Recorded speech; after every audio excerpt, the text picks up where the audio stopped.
এক ঘন্টার বেশি সময় ধরে বসে আছি।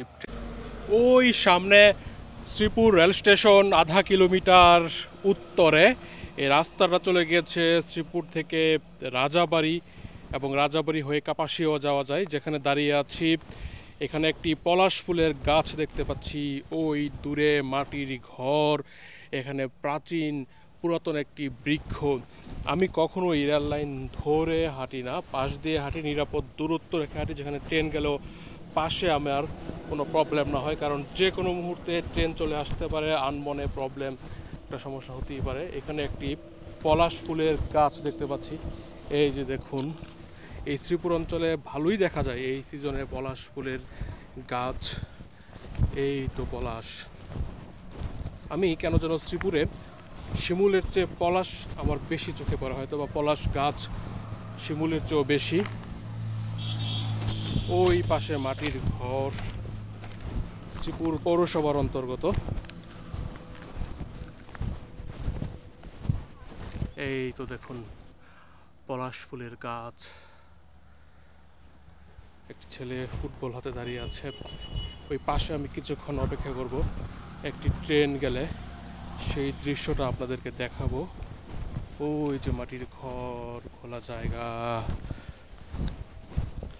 রমজান মাস রোজা রেখে এই পাশটাতে হাঁটছি প্রতিদিন আপনাদেরকে নিত্য নতুন ভিডিও উপহার দেওয়ার জন্য। এটা পশ্চিম দিক। এই জায়গাটা খোলামেলা, খুব ভালো লাগছে আমার কাছে।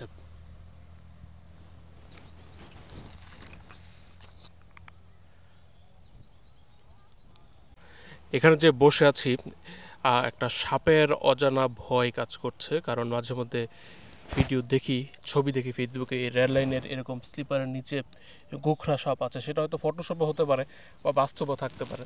আর আজকে গরম যেহেতু বেশি পড়েছে, এরকম জায়গা তো সাপেরই বসবাস হওয়ার কথা, সতর্ক থাকতে হবে। দুই পাশ তাকিয়ে কিছুক্ষণ বসলাম, একটা ট্রেন আসলেই চলে যাব। কয়েকটি পাখি পলাশ ফুলে উড়াউড়ি করছে, ছোট ছোট পাখি, দোয়েল পাখি। আচ্ছা, এই ফুলের কি ঘ্রাণ নাই? এত সুন্দর, এত দৃষ্টিনন্দন ফুল, ঘ্রাণ নাই। এরকমই হয়, রঙিন জিনিসের ঘ্রাণগুলো কম থাকে। বন্য পরিবেশে কাঁটাযুক্ত গাছগুলো দেখা যায়, বেশি বাড়ির আশেপাশে তো থাকে না, কিন্তু এই কাঁটাযুক্ত গাছেরই ঔষধি গুণাগুণ ভালোই থাকে। ওই পাশে দেখতে পাচ্ছি বাজনার তেলের গাছ, ছোট গাছ, বাড়ির কাছে হইলে নিশ্চিত কেটে ফেলতো। এখানে বাজনার বীজের মাধ্যমে, পাখিদের মাধ্যমে দূর দূরান্তে ছড়িয়ে পড়ে, এজন্য বন্য অঞ্চলে বাজনা গাছ বেশি দেখা যায়। এখানে একটি কাঁটা গাছ আছে, সেটি চিনতে পারছি না। ওইখানে আরেকটি কাঁটা গাছ।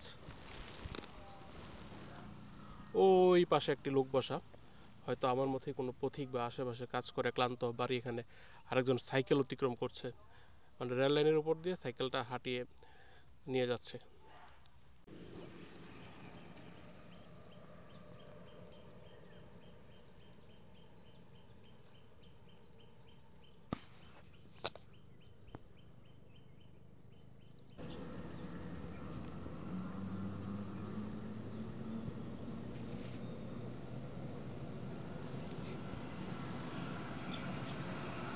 এক ঘন্টার বেশি সময় ধরে বসে আছি ট্রেনের অপেক্ষায়, কারণ ট্রেনের সাথে পলাশ ফুলের যে মিথস্ক্রিয়া, যে রসায়ন, সেটা আপনাদেরকে দেখাবো, সেজন্যই বসে থাকা। ট্রেন আসলে তারপর এখান থেকে উঠবো, আসরের আজান দিচ্ছে, এখান থেকে উঠে নামাজ পড়বো, তারপর বাড়ির পথে যাব। প্রায় 2 ঘন্টা ধরে অপেক্ষমান, ট্রেনের দেখা নাই, একটা গ্যাপ পড়েছে, যে কোনো সময় চলে আসবে ট্রেন। সূর্য ডুবে যাবে কিছুক্ষণ পর। ওই যে একটি মাটির ঘর, এটি মূলত আমার যেটা মনে হচ্ছে কোচ রাজবংশী সম্প্রদায়ের, কারণ শ্রীপুর, কাপাসিয়া, গাজীপুর এখনও তাদের বসবাস রয়েছে, যদিও তারা স্থানীয়ভাবে ক্ষত্রিয় বলে পরিচয় দেয়। ওই যে মাটির ঘর।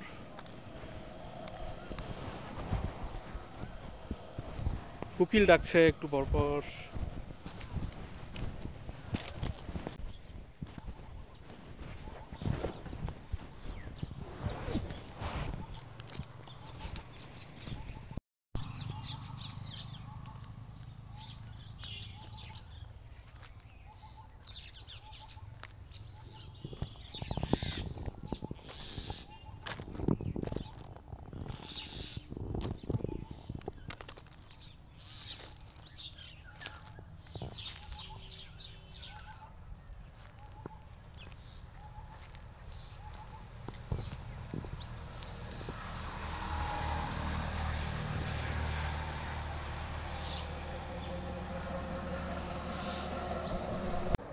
এতক্ষণ অপেক্ষার পর ট্রেন আসলো কেবল।